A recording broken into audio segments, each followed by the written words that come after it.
السلام علیکم۔ تارا کی زندگی یا آگ کا دریا کا پارٹ نمبر 12 کے اینڈ میں میں نے جیسے کہ آپ کو بتایا تھا کہ تارا کی سوتن جو تھی وہ تارا کو پلاننگ کے ذریعے جو ہے آگ وہ جلاتی ہے تو اس کا چہرہ جل جاتا ہے، کیونکہ وہ رشیدہ کی پلاننگ ہوتی ہے جس میں وہ کامیاب ہو جاتی ہے، اور تارا جو تھی وہ اس کا چہرہ جو تھا جھلس جاتا ہے اور اس کے ہاتھ بھی جھلس جاتے ہیں، اور اس کی کنڈیشن بہت زیادہ خراب تھی جس کی وجہ سے بابر اس کو لے کر ہاسپٹل آتا ہے تاکہ اس کو وہاں پر اس کا علاج کروا سکے۔ اب یہ تھا کہ آگے جو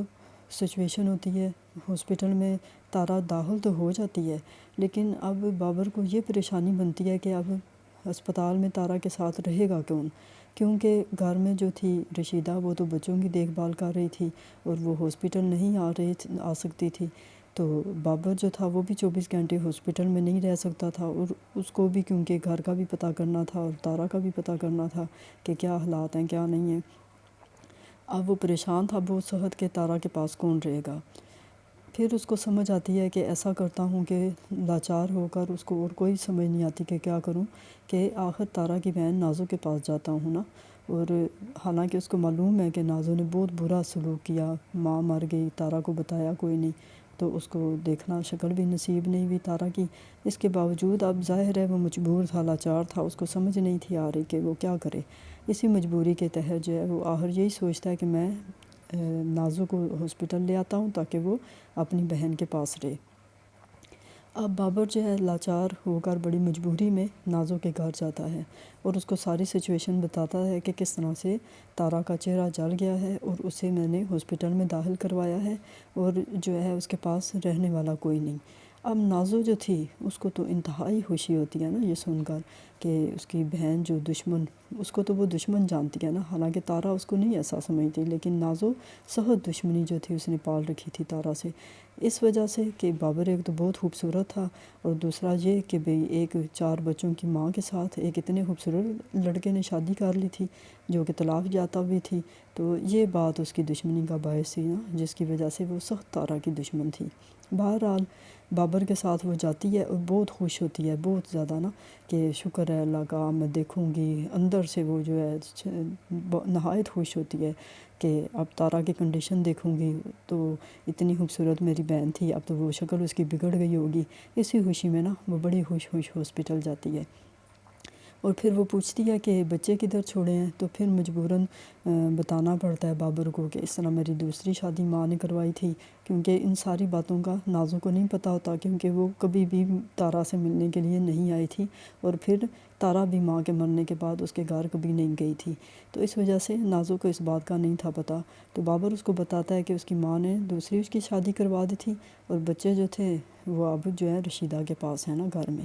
اب یہ بات جو تھی وہ تو اور اس کو خوشی کا باعث بنتی ہے کہ واہ، اس کے تو بہت زیادہ اتنی خوشی ہوتی ہے کہ جیسے دل میں لڈو پھوٹنے لگ جاتے ہیں کہ واہ یہ کیا، ڈبل پریشانیاں تارا کے لیے، اور تارا کی پریشانی تو اس کے لیے بہت زیادہ خوشی کا باعث تھی۔ وہ یہی سوچتی ہے کہ بھئی تارا کے ساتھ تو بہت اچھا ہوا ہے، اس کی یہی سزا تھی، چہرہ جل گیا تو اس کی یہی سزا تھی، اور اگر سوتن اس پہ ڈل گئی ہے تو اس کی یہی سزا تھی، اسی قابل تھی، حالانکہ یہ تو اللہ کو پتہ ہوتا ہے کہ کون اس کے قابل ہے یا نہیں۔ اور تارا جو تھی وہ تو نہایت نیک ایک لڑکی تھی نا، وہ ہر وقت نماز قرآن اور انہی باتوں میں وہ لگی رہتی تھی اور کبھی اس نے کسی کا برا نہیں چاہا تھا۔ تو بہرحال یہ تو انسان کی اپنی فطرت ہوتی ہے۔ اسی طرح نازو جب جاتی ہے تارا کو دیکھتی ہے تو اس کو اندر سے تو بہت خوشی ہوتی ہے کہ بہت بری حالت ہے تارا کی، وہ یہی سمجھتی ہے کہ ہاں بس اب تارا جو ہے اسی طرح ساری زندگی رہے گی اور بابر تو اس کی شکل بھی دیکھنا گوارا نہیں کرے گا، اور بہرحال دکھاوے کے لیے وہ افسوس کر دیتی ہے کہ ایسے نہیں ہونا چاہیے تھا، یا پھر مکر فریب کرتی ہے جیسے کہ اس کی عادت تھی دکھاوے کی نا، اندر سے تو وہ سخت حاسد تھی، تارا سے جلتی تھی۔ بہرحال وہ ٹھیک ہے اپنی تسلی کے لیے تیار ہو جاتی ہے اور بابر کو کہتی ہے تم بے فکر ہو، میں اس کے پاس رہوں گی نا، کیونکہ وہ اپنے خوشی کے مزے لے رہی ہوتی ہے، جو اس کے اندر خوشی ایک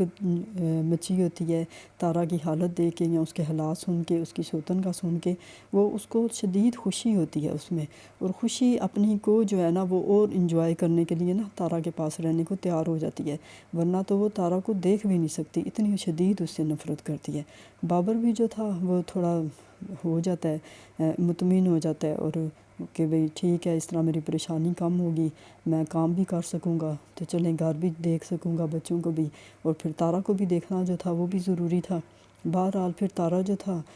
تارا کو چھوڑ کے بابر گھر چلا جاتا ہے تاکہ بچوں کی خیریت کا پتہ کرے اور معلوم ہو کہ وہ بچے کس حال میں ہیں۔ گھر جب جاتا ہے تو رشیدہ تو بہت ایک چالاک اور ہوشیار لڑکی تھی، تو وہ تو بہت اچھے طریقے سے بچوں کو اس نے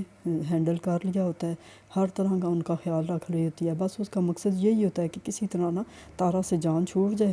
اپنی تو اس کی اولاد نہیں ہو سکتی تھی، کیونکہ ڈاکٹروں نے اس کو جواب دے دیا تھا کہ رشیدہ جو تھی وہ ماں نہیں بن سکتی، تو اس وجہ سے جو ہے نا اس کو اس بات کا اچھی طرح سے پتہ تھا کہ وہ ماں نہیں بن سکتی، تو اس وجہ سے وہ بچوں کو رکھنے پہ تیار تھی، لیکن تارا کو برداشت کرنا اس کے بس کی بات نہیں تھی۔